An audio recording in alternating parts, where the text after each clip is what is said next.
বাংলাদেশি ক্রিকেটারদের জন্য Kolkata night Riders বরাবরই এক ধরনের আপন ঘরের মতো। আইপিএল এর অন্যান্য ফ্র্যাঞ্চাইজিগুলোর তুলনায় কলকাতার জার্সি গায়ে জড়ানোর সুযোগ পেয়েছেন বেশি সংখ্যক বাংলাদেশি ক্রিকেটার।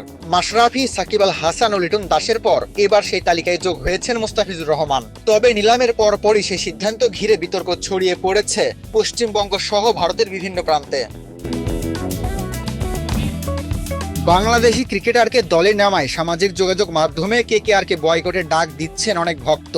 ভারতীয় একটি গণমাধ্যমের সামাজিক যোগাযোগ মাধ্যমে পোস্টে লেখা হয়েছে, আইপিএলে কেকেআর থেকে মুস্তাফিজকে বাদ দিতে হবে, না হলে কেকেআর সমর্থকরা বয়কট করবে। ভারতকে নিয়ে হিংসা আর ভারত থেকেই টাকা কামানো, দুটি একসঙ্গে চলতে দেওয়া যায় না। ওই পোস্টে প্রায় 50,000 রিয়াক্ট, 5,000-এর বেশি মন্তব্য পড়েছে, যেখানে অধিকাংশই মুস্তাফিজকে বয়কটের পক্ষে মত দিয়েছেন। অন্য একটি পোস্টে ভারতীয় ক্রিকেট বোর্ড বিসিসিআইকেও বয়কটের আহ্বান জানানো হয়েছে।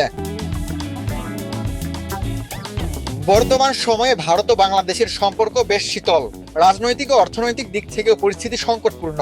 এরই মধ্যে কোনো স্পষ্ট কারণ উল্লেখ না করে বাংলাদেশের সাথে দুইটি দ্বিপাক্ষিক সিরিজ স্থগিত করেছে ভারতীয় ক্রিকেট বোর্ড। গত আগস্টে বাংলাদেশ সফরে আসার কথা ছিল ভারতীয় পুরুষ দলের, তবে অজ্ঞাত কারণে সেই সিরিজ 13 মাস পিছিয়ে দেওয়া হয়েছে। এছাড়া চলতি মাসে আইসিসির এফটিপির অংশ হিসেবে ভারতের মাটিতে 3টি ওয়ানডে ও 3টি টি-20 ম্যাচের সিরিজ খেলার কথা ছিল বাংলাদেশ নারী দলের। কলকাতা ও কটকে অনুষ্ঠিত হওয়ার কথা থাকলেও সেই সিরিজও স্থগিত করেছে ভারতীয় ক্রিকেট কন্ট্রোল বোর্ড বিসিসিআই। তবে ক্রিকেট বোর্ড আনুষ্ঠানিকভাবে কারণ না জানালেও ইএসপিএন এর প্রতিবেদনে বলা হয়েছে, দুই দেশের বর্তমান রাজনৈতিক অস্থিরতা এবং ভারত সরকারের অনুমোদন সংক্রান্ত অনিশ্চয়তাই সিরিজ স্থগিতের সম্ভাব্য প্রধান কারণ। এই প্রেক্ষাপটে আইপিএলে মুস্তাফিজকে দলে নামায় ক্ষুব্ধ প্রতিক্রিয়া দেখা যাচ্ছে ভারতের দর্শকদের মধ্যে। অনেকেই প্রশ্ন তুলছেন, বাংলাদেশের সঙ্গে যদি দ্বিপাক্ষিক সিরিজ না খেলা হয় তাহলে বাংলাদেশের ক্রিকেটারকে আইপিএলে খেলার সুযোগ কেন দেওয়া হচ্ছে। তবে বিপরীত মতও রয়েছে। অনেকে বয়কটের বিরুদ্ধে অবস্থান নিয়ে বলছেন, রাজনীতির সঙ্গে খেলাধুলাকে জড়ানো উচিত নয়।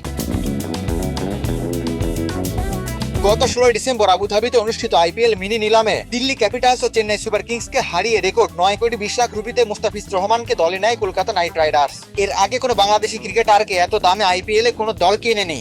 আর এই রেকর্ড গড়ার পরপরই শুরু হয়েছে সমালোচনার ঝড়। শেষ পর্যন্ত এই বিতর্ক কোন দিকে গড়ায় সেদিকেই এখন নজর ক্রিকেট প্রেমীদের।